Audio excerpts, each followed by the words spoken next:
What's going on, guys? Welcome to Chap.Lab episode 1.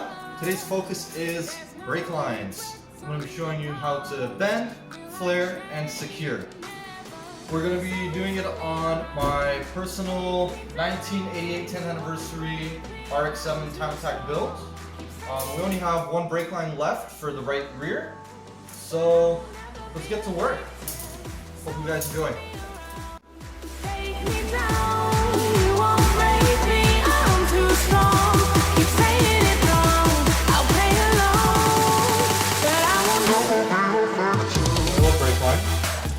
And now we have to straighten it.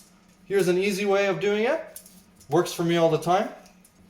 So you grab the one open end. Well, there's two, but I'm going forward, so I'm going to use this end. So I put my left hand down.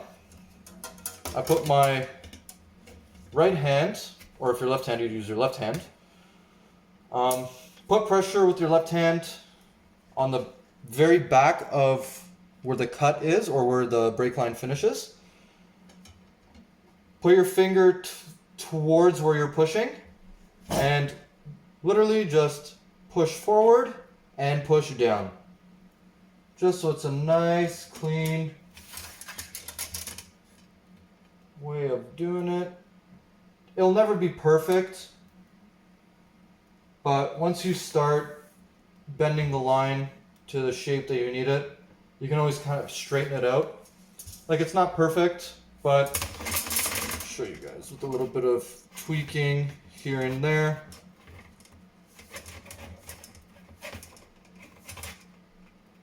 You can see where the actual little slight bends are. Don't put too much pressure on it. It takes a couple minutes. It's better than spending $200+ on a tool. Or you can make your own if you're handy. But see, it's getting a lot better. And that took me less than a minute. So you're gonna do this to... I always do it longer than what I'll need the whole brake line to be. So you can always, well, if you kind of, it's better you start with longer and cut down right before you flare, then you start doing this whole brake line and it's too short. That's probably the worst thing ever. I had that happen to me before. I didn't think, I don't know why, but you live and learn. We have the straightening portion done. So now I'm gonna bring this to the car and just make sure that this is the exact length that I need. If I need a little bit more, I'll do the same procedure. Put it down, roll it forward, straighten it out, and then just gonna do a quick cut, and that's it. So I need a little bit more length, so same thing. Rolled it out, straightened it out as much as I could for now. But let's get to the cutting part.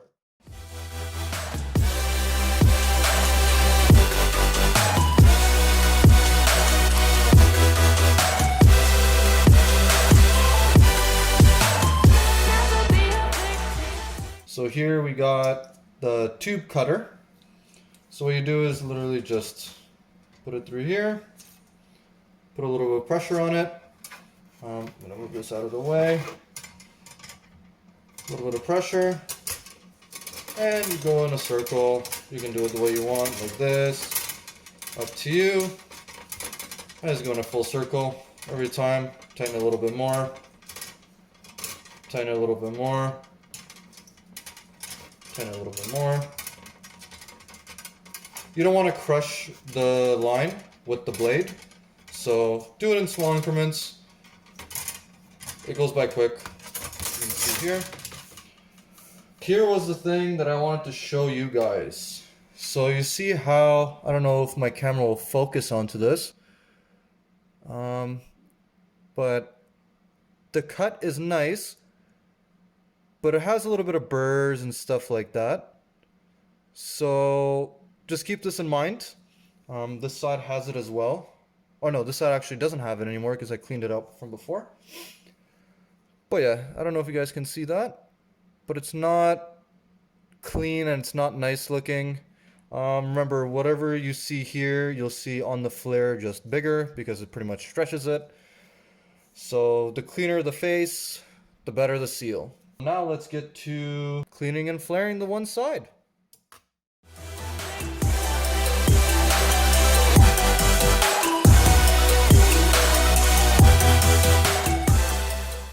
We have the hardline clamp clamped to the vise, and it's clamping onto the 3/16 brake line.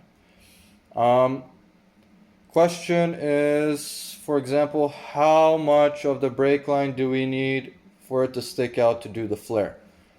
Well, this little die that does two things for us.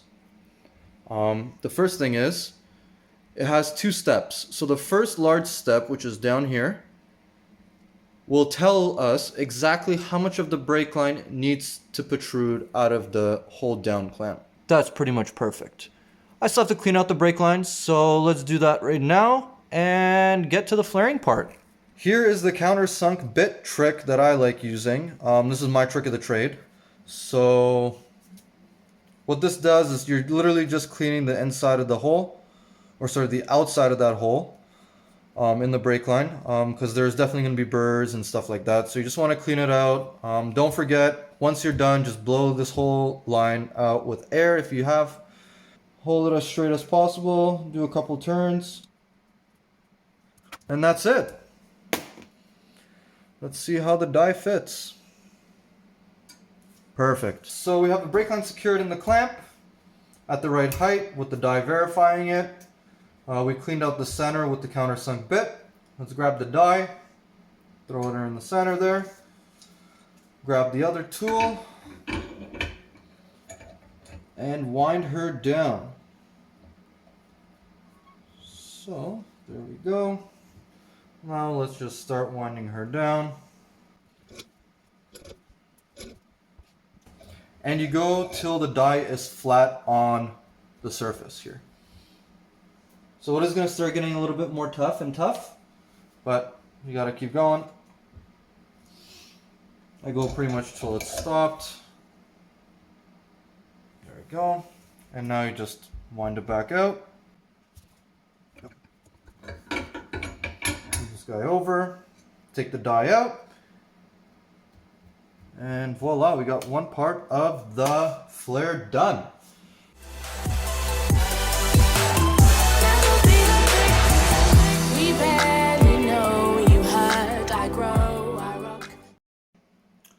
Okay, now that we have the first part of the flare done, take the die off, wipe this down with your finger, look at it, inspect it, see if it's okay. If it looks good, we're good. This one looks almost perfect. So same thing, now we use this tool without the die. We go into the center, just start cranking, and then we just go by feel at this point. That's it, it's starting to get tight. Back it off.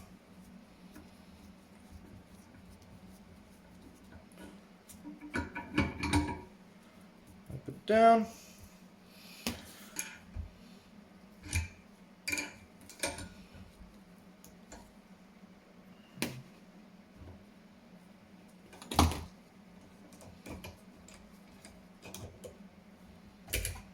All right. So here we have it. You guys will be able to see that, but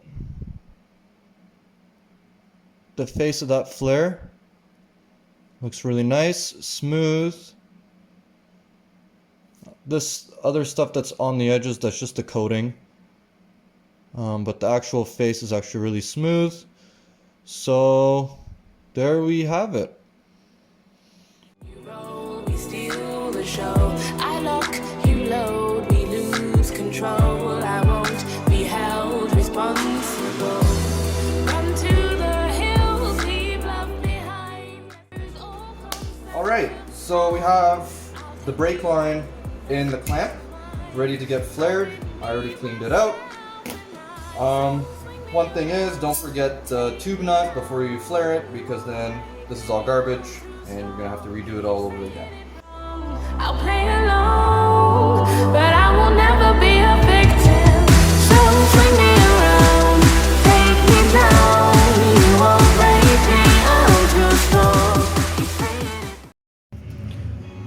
Okay, so brake lines are done. Both of them are already tied down with the nylon clamp. I didn't record that just because it was really hard to record while doing this because it's kind of tied up in there where I put 2 of these clamps on the right hand side. But I will show you guys how to tie the lines down on my fuel line. So it's pretty much the same thing, it's just a bigger line and has a different fluid. So I already marked down where I have to drill the hole. Got the plastic nylon clamp. I got my drill. Just have to be careful here. Make sure there's nothing, of course, on the other side of what you're drilling into. I know there's nothing there, but maybe in your case there might be something, so just be careful with that. And let's get to work. Time to clean it up a little bit. Get rid of the burrs. So I got a bigger drill bit. What I do is I literally just run it in a circle. You could use the countersunk bit too to clean up the edge.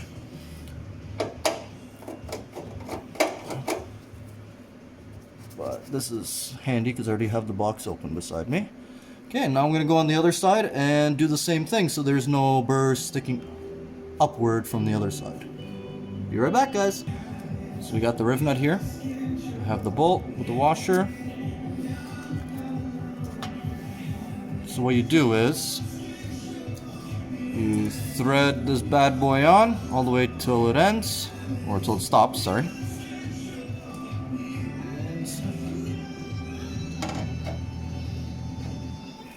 Okay, so you put in the hole, make sure it's against it, and you slowly apply pressure until it bottoms out. Let go of the tool a little bit. Turn the knob. So you're pretty much bringing that die inward again so you can pull more onto the riv nut. Give it a little bit more.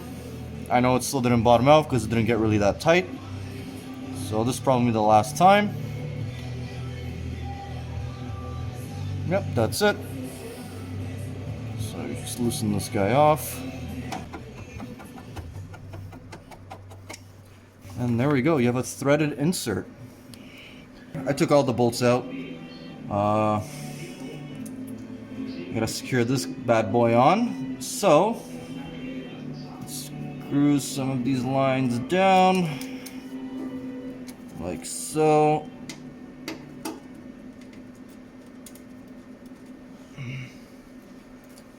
Just slightly tighten it for now.